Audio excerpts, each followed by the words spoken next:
पृथ्वी के अलावा भी कहीं जीवन हो सकता है। इसकी तलाश करने में वैज्ञानिक लगातार जुटे हुए हैं और उनकी खोज गुरु के चंद्रमा यूरोपा पर जाकर के अटक रही है।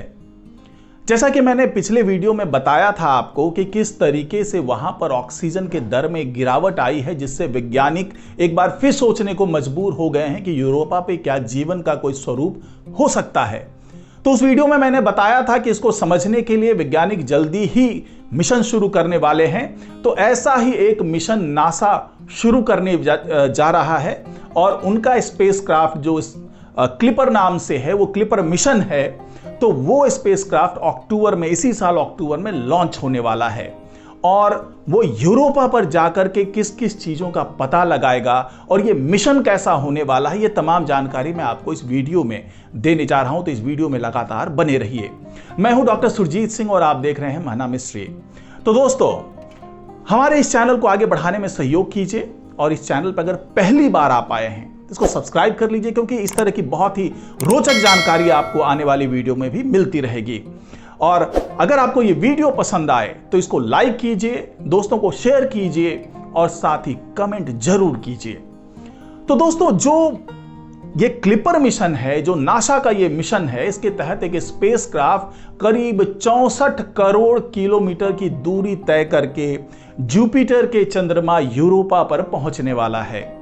ये वही यूरोपा है जिसकी सतह बर्फ की मोटी चादर से ढकी हुई है और वैज्ञानिकों ने यह अनुमान लगाया है कि इसकी बर्फ की चादर के नीचे नमकीन पानी का एक महासागर, यानी खारे पानी का महासागर मौजूद है और कई बार प्लम के माध्यम से झरने की शक्ल में यह पानी यूरोपा के सतह पर वाष्प बन करके वो निकलता हुआ नजर आता है।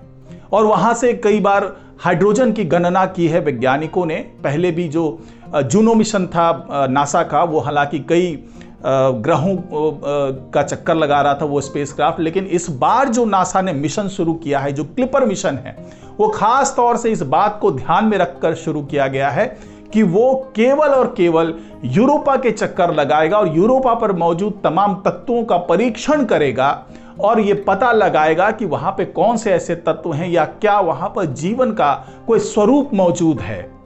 तो जो वैज्ञानिकों ने बताया, जो नासा ने बताया, उसके मुताबिक इस क्लिपर मिशन को वहां तक पहुंचने में, यानी कि यूरोपा तक पहुंचने में, जो मैं 64 करोड़ किलोमीटर की बात कर रहा हूं, वहां तक पहुंचने में से लगभग 5 साल का समय लग सकता है। और यह मैं पहले के वीडियो में भी आपको बता चुका हूं कि यूरोपा जुपिटर के 4 गैलीलियन मून में से एक है और इसके आकार की बात की जाए तो यह इन चारों चंद्रमाओं में से सबसे छोटा चंद्रमा है।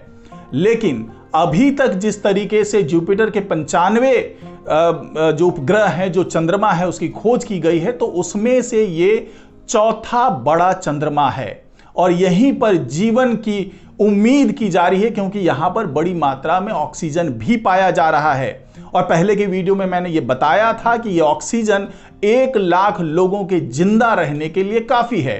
अब क्लिपर मिशन में क्या नई बातें निकलकर सामने आएगी, उसके बारे में बात कर लेते हैं। तो इस मिशन के बारे में नासा ने बताया कि जिन बुनियादी सवालों को समझना चाहती है नासा, उनमें से एक ये भी है कि क्या हम ब्रह्मांड में अकेले हैं? अगर हमें जीवन के लिए अनुकूल परिस्थितियां ढूंढनी है और किसी दिन सच में यूरोपा जैसी जगह पर जीवन का पता चल जाए, तो कहा जाएगा कि हमारे सौरमंडल में पृथ्वी और यूरोपा जीवन के 2 उदाहरण हैं। इससे यह समझना भी आसान हो जाएगा कि पूरे ब्रह्मांड में जीवन की मौजूदगी कितनी आसान हो सकती है। बहरहाल $5 अरब का क्लिपर प्रोब अभी कैलिफोर्निया में नासा की जेट प्रोपल्सन लेबोरेटरी में मौजूद है और प्रोब को जहां रखा गया है वहां चुनिंदा लोगों को ही जाने की इजाजत है। क्लिपर को एलन मस्क की कंपनी स्पेस एक्स के फाल्कन हैवी रॉकेट पर बैठाकर रवाना किया जाएगा और वैज्ञानिकों का अनुमान है कि क्लिपर को बृहस्पति और यूरोपा की कक्षा में पहुंचने में लगभग 5 साल का समय लगेगा। उसके बाद यह यूरोपा की स्टडी करना शुरू कर देगा और माना जाता है कि यूरोपा में बड़ी मात्रा में बर्फीले पानी की मौजूदगी है। और यूरोपा के बर्फीले पानी को टटोलने के लिए क्लिपर में कैमरा, स्पेक्ट्रोमीटर, मैग्नेटोमीटर और एक रडार जैसे इंस्ट्रूमेंट लगाए गए हैं। वो बर्फ में एंट्री कर सकते हैं ताकि लिक्विड वाटर के साथ साथ ये भी पता लगाया जा सके कि वहां मौजूद बर्फ कितनी मोटी है।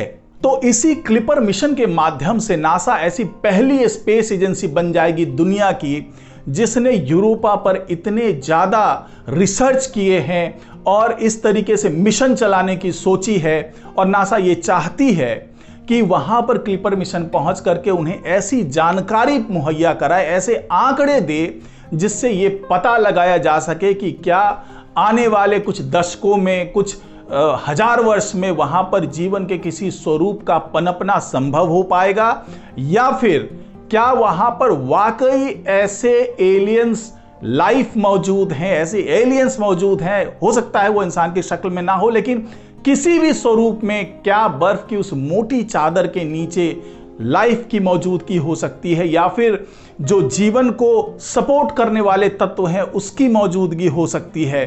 तो ये तमाम जानकारी जुटा करके नासा बस इसी तैयारी में लगी हुई है, जुटी हुई है कि हमें पता चल सके कि हम ब्रह्मांड में अकेले नहीं हैं, बल्कि पृथ्वी के अलावा भी कहीं जीवन संभव है। तो आज की रिपोर्ट में फिलहाल इतना ही। नमस्कार।